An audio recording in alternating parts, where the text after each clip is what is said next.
வெங்கடேசன், மாநில ஒருங்கிணைப்பாளர் ஜாக்டோஜியோ, தலைவர் தமிழ்நாடு தலைமைச் செயலர். அதான் 28,000 பேர் இதுவரைக்கும் பணியிலிருந்து ஓய்வு பெற்றிருக்காங்க. பணியிலிருந்து போய் மரணம் அடைஞ்சிருக்காங்க. அந்த குடும்பங்களுக்கு அவர்கள் செட்டில்மெண்ட் ஸ்கீமாக முடியும் போது அக்கௌண்ட்ல இருக்கிற பணத்தை மட்டும் ஒரு பைசா கூட பேர் வேணா பங்களிப்புடன் ஓய்வூதிய திட்டம். ஆனால் ஓய்வூதியம் என்பது வரவில்லை. 23 ஆண்டுகால போராட்டம். ஜாக்டோஜியோவை பொறுத்தவரை 2017 ஜனவரியிலிருந்து இடைவிடாத சமரசமற்ற போராட்டம்.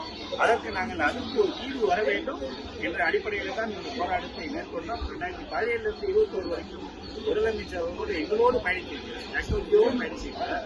அவர்களுடைய கோரிக்கை என்னன்னு தெரியும், அவருடைய வரி என்பது என்ன தெரியும், மனிதன் ஓய்வு பெறுவதில் நிம்மதியாக இருக்கிறார்கள் என்பதையும் அவருக்கு தெரியும்.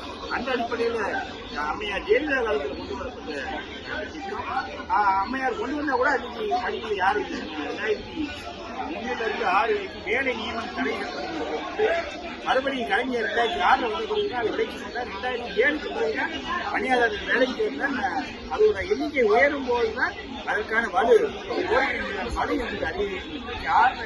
6.5 லட்சம் மேல பணியாளர்கள் அவர்கள் அனைவருக்கும் வாழ்க்கையிலே இந்த குடும்பங்களில் ஒளியேற்றி வைத்திருக்கிறார். மனப்பூர்வமாக இதயபூர்வமாக ஜாக்டோஜியோ வரவேற்று புதிய ஓய்வு திட்டத்தால என்ன தெரியும். இந்த ஓய்வு நாளையும் இவ்வளவு பேர் இங்க வந்திருக்காங்க. எல்லாரும் மனநிலையை கூட யாரு கூட ஒரு சின்ன வருத்தம் கிடையாது. சில இன்னும் அறிவிப்பு இதற்கான வழிகாட்டு நெறிமுறைகள் ஜீவோ வரலாம். அதையும் நாங்கள் முதல்வர் அட்ரஸ் பண்ணுவோம்.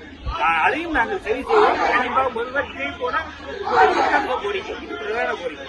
மற்ற கோரிக்கை இதை எடப்பாடியார் முதலமைச்சராக போது முடியவே முடியாத 2017 ஊதியம் வழங்குவதற்கு 100% வாய்ப்பில்லை என்றார். இருந்தாலும் 100% வாய்ப்பில்லைன்னா நாங்கள் கொடுக்கிறோம் என்பதை செய்திருக்கிறார். அதனால் நாங்கள் நெஞ்சார வரவேற்கிறோம், மனதார பாராட்டுகிறோம். எல்லாருக்கும் மனமைகள் திமுக அரசு எப்போ வந்தாலுமே அரசு பக்கபலமாக கிடையாது. ஒரு புதிய ஓய்வூதிய திட்டம் தான், ஓய்வூதியமே கிடையாது.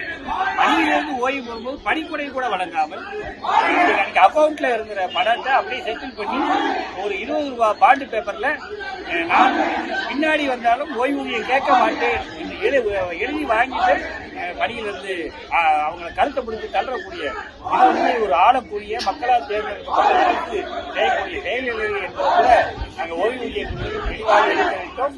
அதெல்லாம் மனதில் வைத்து ஒரு நல்ல முடிவை முதலமைச்சர் எடுத்திருக்கிறார். முதலமைச்சர்களுக்கு நெஞ்சார்ந்த நன்றி.